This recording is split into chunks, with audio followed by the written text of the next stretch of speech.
उत्सव नगर कहकर एक राज्य था जिसके राजा का नाम राजा प्रताप सिंह था। प्रताप सिंह राजमहल में अपनी धर्म पत्नी दामिनी के साथ रहता था। प्रताप की पत्नी दामिनी और वो एक दूसरे से बहुत प्रेम करते थे। लेकिन एक दिन प्रताप सिंह के स्वर्गवासी पिता के दोस्त विशंभर जब अपनी आखिरी सांसें गिन रहे होते हैं, तभी वो प्रताप सिंह को अपने घर बुलाते हैं। आ गए तुम प्रताप बेटा। विशंभर काका, आप हिम्मत रखिए, आपको कुछ नहीं होगा। बेटा, मेरा परलोक जाने का समय हो गया है। मेरे प्राण किसी भी समय जा सकते हैं, इसीलिए मैंने तुम्हें यहाँ एक जिम्मेदारी सौंपने के लिए बुलाया है। जिम्मेदारी? कैसी जिम्मेदारी काका? बेटा, मेरी बीवी भी कई वर्ष पहले इस दुनिया से अपना स्वर्गवास कर चुकी है और अब मेरे जाने के बाद मेरी बेटी उर्वशी एकदम अकेली पड़ जाएगी। इसीलिए मैं चाहता हूँ कि तुम उससे विवाह कर लो और उसकी हिफाजत करो। वादा करो बेटा, करोगे ना तुम मेरी बेटी से विवाह?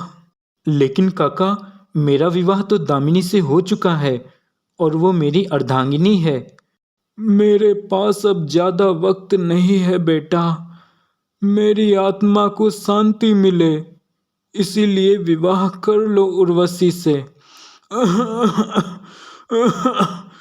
मैं तुमसे विनती करता हूँ बेटा। इतना बोलकर विशंभर अपना दम तोड़ देता है और बेचारी प्रताप सिंह को न चाहते हुए भी विशंभर की आखिरी ख्वाहिश पूरी करने के लिए उर्वशी से विवाह करना ही पड़ता है, क्योंकि विशंभर ने प्रताप सिंह और उसके परिवार के लिए बहुत कुछ किया था। इसलिए प्रताप सिंह उनकी इस इच्छा को मना भी नहीं कर पाता है। लेकिन विशंभर जैसे नेक और अच्छे दिल वाला होता है, वैसी उसकी बेटी उर्वशी नहीं होती। वो बहुत लालची होती है। अरे वाह, ये महल तो मेरे महल से भी कई गुना ज्यादा सुंदर है। और तो और हुकुम शाह के पास बहुत सारा पैसा भी है। मेरी तो दीपावली ही हो गई है उनसे विवाह करके। दामिनी को प्रताप और उर्वशी के विवाह से कोई संकोच नहीं होता, क्योंकि वो जानती थी ये विवाह सिर्फ और सिर्फ जिम्मेदारी की बुनियाद पर ही टिका हुआ है। राजा प्रताप सिंह अक्सर जंगल में शिकार करने जाया करते थे। एक दिन वो जंगल में एक जख्मी हिरन को देखते हैं। अरे नहीं, ये हिरन तो पीड़ा में है। इसे तो कितनी चोट आई है। मुझे इसे तुरंत अपने राजमहल में ले जाना होगा और वैद्य जी को बुलाकर इसका इलाज कराना होगा। हाँ राजा जी, अगर आप मेरी मदद करेंगे तो मैं आपका बहुत आभारी रहूंगा। मुझे इस चोट के कारण बहुत दर्द हो रहा है। हिरन को बोलते देख प्रताप सिंह अचंभित हो जाता है। अरे ये क्या? तुम तो अपने मुख से बोल सकते हो। ये तो गजब हो गया। हाँ राजा जी, क्योंकि मैं कोई साधारण हिरन नहीं हूँ। मैं तो एक जादुई हिरन हूँ। लेकिन अफसोस की बात यह है कि मैं मेरा जादू स्वयं अपने आप पर नहीं इस्तेमाल कर सकता।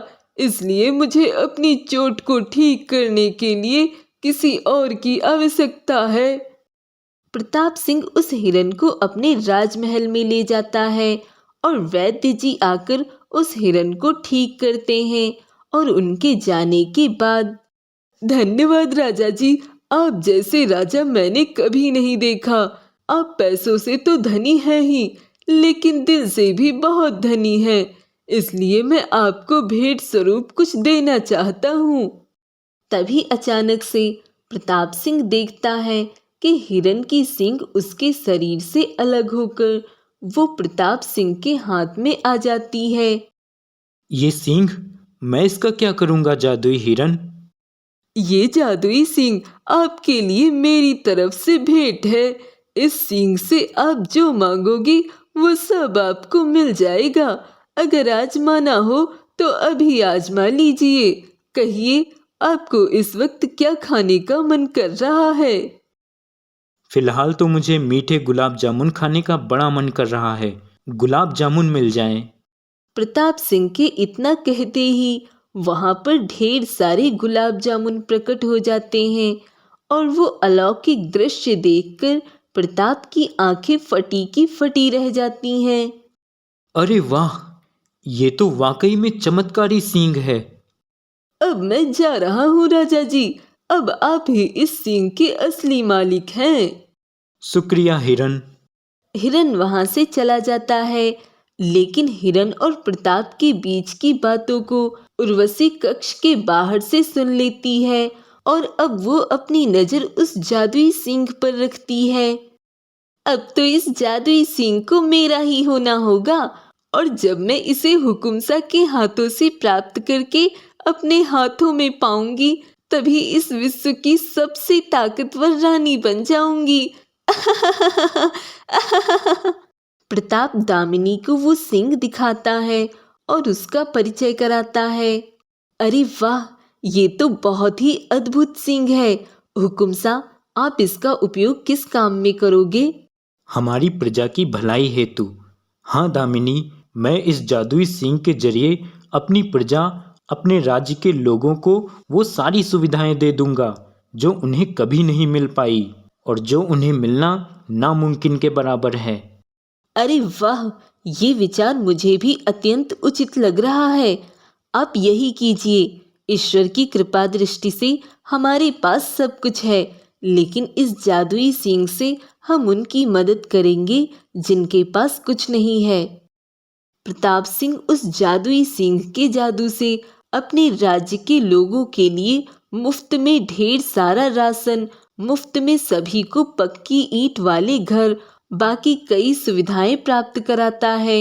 लेकिन ये सब देखकर उर्वशी का खून जलने लगता है। अरे, ये हुकुमसा को क्या हो गया है?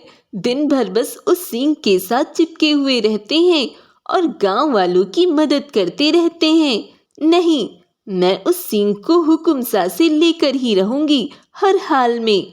रात में जब प्रताप सिंह उस जादुई सींग को संदूक में रखकर सो जाता है, तभी उर्वशी चुपके उसके कक्ष में आकर उस संदूक को लेकर जाती है और वो उसे खोलकर उसमें से वो जादुई सींग निकालती है।